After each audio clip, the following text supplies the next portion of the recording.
Je me présente pour faire entendre le camp des travailleurs.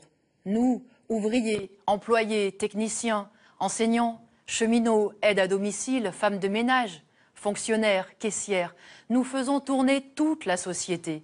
Nous produisons toutes les richesses, y compris les super profits qui sont encaissés par une minorité, y compris les produits de luxe réservés aux plus riches. Les progrès des transports, de la médecine, toutes les prouesses techniques, c'est nous. C'est nous qui faisons fonctionner toute l'économie, c'est nous qui faisons vivre toute la société. Quand je parle du camp des travailleurs, j'inclus évidemment ceux que la classe capitaliste transforme en chômeurs, en licenciant ou en supprimant des emplois. Je pense aussi aux travailleurs indépendants, auto-entrepreneurs, artisans et commerçants qui vivent de leur travail et qui sont eux aussi rançonnés par le grand capital.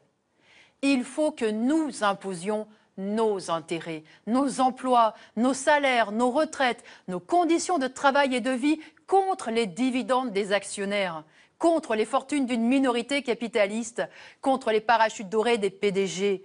Il faut stopper ce qui se passe depuis des années où une minorité privilégiée profite de la crise pour s'enrichir encore et toujours en écrasant les conditions d'existence de ceux qui travaillent. Travailleuses, travailleurs. Tous les candidats expliquent qu'avec eux, plus rien ne sera jamais comme avant. C'est un mensonge. Au lendemain de l'élection, qu'est-ce qui changera pour nous? Beaucoup iront pointer à Pôle emploi, à l'agence d'intérim ou enchaîneront les petits boulots. Dans les entreprises, nous serons confrontés au même grand patronat, aux mêmes actionnaires, invisibles mais tout-puissants. Et ils continueront à nous imposer des cadences de plus en plus folles, plus de flexibilité pour des salaires insuffisants. Parce que c'est sur l'aggravation de l'exploitation qu'ils construisent leur fortune et augmentent leurs profits. Et nous nous retrouverons confrontés aux banquiers, aux propriétaires qui n'admettent aucun retard de loyer.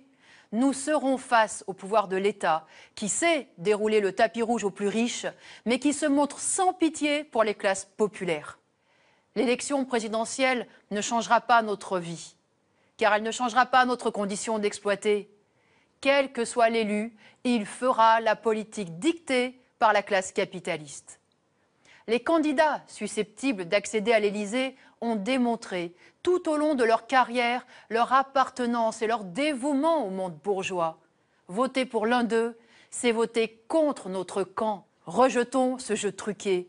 Dénonçons cette société où les bourgeois ont tous les droits et les travailleurs uniquement des obligations. Affirmons collectivement nos intérêts de classe, avoir un emploi, un salaire, une retraite digne, pouvoir se loger, se faire soigner et éduquer nos enfants. C'est un vote de dignité et de combativité ouvrière. Ensemble, faisons entendre le camp des travailleurs.